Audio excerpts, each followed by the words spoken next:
மே மாதம் 1ஆம் தேதிக்குரிய பரலோக மன்னா. மத்தேயு 20ஆம் அதிகாரம் 28ஆம் வசனம். மனுஷகுமாரனும் ஊழியம் கொள்ளும்படி வராமல் ஊழியம் செய்யவும் அநேகரை மீட்கும் பொருளாக தம்முடைய ஜீவனை கொடுக்கவும் வந்தார். வசனத்திற்குரிய விளக்கம்.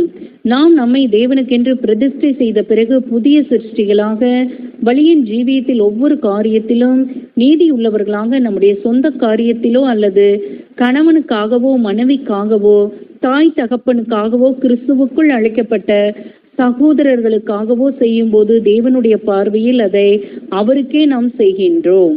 அநீதிமான்களாக இருந்து நாம் எதை செய்தாலும் தேவனுக்கு உண்மையான பலிகளை செலுத்தக்கூடிய ஆசாரியர்களாய் இருக்க முடியாது.